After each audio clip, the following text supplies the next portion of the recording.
Hi, everyone. Style icon JP Michaels here. How are you this afternoon?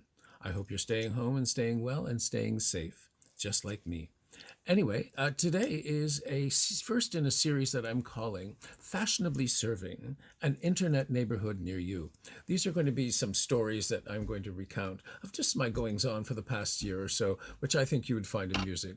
But first, I'd like to set up the general premise of the whole series, Fashionably Serving, and then we'll take it in. I'll just dovetail right into one of the first stories. How's that?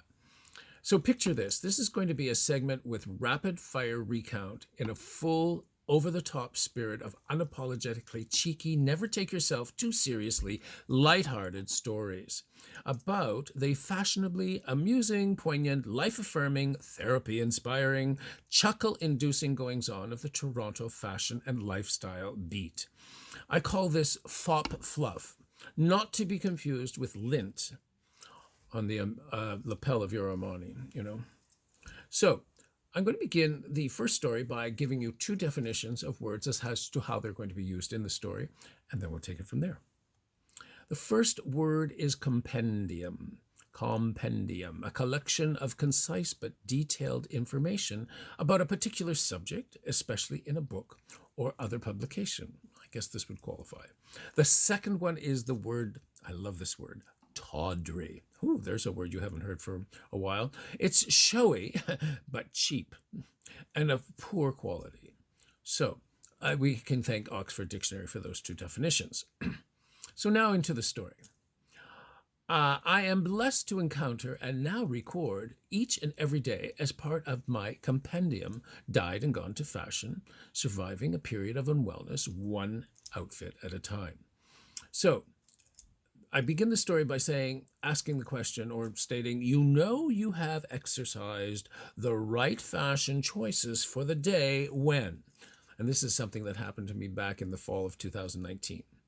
Yesterday afternoon, around 5 p.m., Queen Street West, while retrieving something from the front passenger seat of my car, with my back to the street, half in the car, and arguably my best feature left out on the outside half, being tastefully, effectively embraced by the stretch doeskin leggings with absolutely no hint of tawdry, a disembodied voice from behind me calls out, "You sure as hell are one well put together guy," only to turn and be faced with two Nordic gods, disguised in form-fitting parking police uniforms, who were equally tall, young, frightfully handsome, criminally well put together, broad-shouldered, and even broader, engaging smiles that could charm the husk off of corn.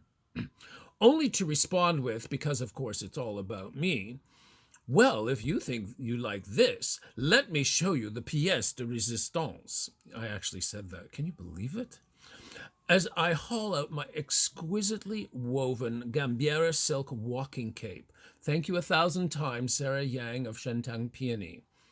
Only to goad the Nordic god standing closest to me to, despite his protestations of having dirty hands, so as to feel the fine texture of the fabric silk. Yeah, right, sure, if you believe that, I have some other swampland in Florida to sell you. And just so the other Nordic god wouldn't feel left out on the experience, and without hesitation, or invitation, I might add, he begins to fondle it too. That's the cape, I mean. Get your mind out of the gutter, please. Oh, well, all in a day's work on Queen Street West, Toronto Fashion Beat. Could be a dirty job at sometimes, but you know what? Somebody's got to do it, and I'm glad it's me.